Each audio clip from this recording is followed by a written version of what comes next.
இது ஆல்ட்ரேஷனுக்கு வந்த நைட்டி. அளவு நைட்டியில் 45 இன்ச்சு உயரம் இருந்தது. அதை நம்ம இப்போ ஆல்ட்ரேஷன் பண்ண போகிற நைட்டியில் மார்க் பண்ணிக்கிறோம். மிச்சம் 9 இன்ச்சு கூட இருக்குது.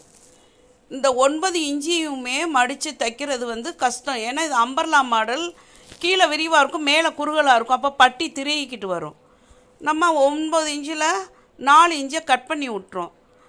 ஏன்னா கஸ்டமர் வந்து பட்டி அவங்களுக்கு பெருசாக வேணும் அப்படிங்கிற மாதிரி, அதாவது துணியை வெட்டி கீழே போடக்கூடாது அப்படிங்கிற ஒரு தாட்டில் இருக்காங்க. ஆனால் அந்த தாட்டில் இருக்கும்போது அவங்க ரேட் அதுக்கு ஏற்ற மாதிரி கொடுக்க மாட்டாங்க. இப்படி அம்பர்லா மாடலில் நம்ம பட்டி வந்து 2 தடவை 3 தடவை மடித்து தைச்சாதான் அவ்வளோ துணி உள்ளே இருக்கும். நீங்கள் அதனால் நான் வந்து 4 இன்ச்சை வெட்டிட்டு 1.5 இன்ச்சு என்ன செஞ்சிடணும், குண்டூசி வச்சு பின் பண்ணிக்கோங்க. நம்ம தையல் போடுறதுக்கு பதில் குண்டூசி வச்சு பின் போட்டால் ஒரு தையல் அளவு நமக்கு குறைச்சி தைக்கலாம். நம்மளோட வேலை குறையும். அவங்க கொடுக்குற கூலிக்கு கொஞ்சம் ஈக்குவலாக வரும். அப்போ அந்த 9ல் 1.5 போக மிச்சம் 3. அந்த 3ஐ மட்டும் நம்ம என்ன செய்யணும், கழுத்தில் டேப் போட்டு நம்ம அளந்துக்கிட்டே தைக்கலாம்.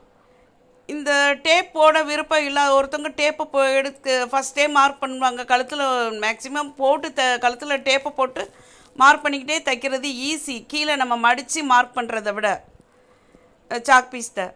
அப்படி உங்களுக்கு இது பழக்கம் இல்லை அப்படின்னா என்ன செஞ்சுருங்க, அந்த 1.5 இன்ச்சை குண்டூசி வச்சு குத்திட்டு திரும்ப அந்த 1.5 இன்ச்சில் இந்த மிச்சம் அந்த 3.5 இன்ச்சை சாக் பீஸ்ட்டை வெளிப்பக்கம் அடையாளப்படுத்திக்கிட்டு அப்படியே மடித்து மிச்சத்தை தச்சு விட்ருங்க. இது வந்து இப்படி தைக்கும் போது உள்ளே அந்த ஃபஸ்ட்டு மடிப்புக்குள்ளே மாட்டின குண்டூசியை எடுத்துடணும். நம்ம 2வது தையல் தைச்சிக்கிட்டு வரும்போது எடுத்துடணும். இல்லைன்னா அந்த குண்டூசி எடுக்க வராது. அதை மறந்துடாதீங்க. இல்லைன்னா மடிப்புக்குள்ளேயே மாட்டிக்கிடும். அந்த குண்டூசி வர்றதுக்கு முன்னாடி 2வது மடிப்பு மடித்து தைக்கிறோம் பார்த்தீங்களா, அந்நேரம் வர என்ன செஞ்சிடணும், குண்டூசியை ரிமூவ் பண்ணி விட்டுறணும். இது வந்து ஒரு டெய்லர்ஸ்க்கான பிகினர்ஸோட டிப்ஸாகவும் வச்சுக்கலாம், டெய்லர்ஸோட ட்ரிக்காகவும் வச்சுக்கலாம்.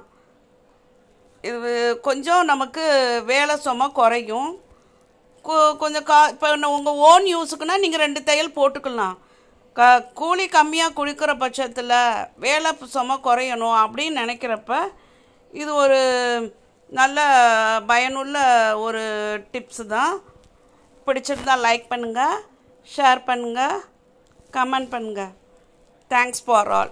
சப்ஸ்கிரைப் பண்ணுங்கள். சப்ஸ்கிரைப் பண்ண மறந்துடாதீங்க. Thanks for all. பட்டி ஈக்குவலாக வந்துருச்சு பாருங்கள்.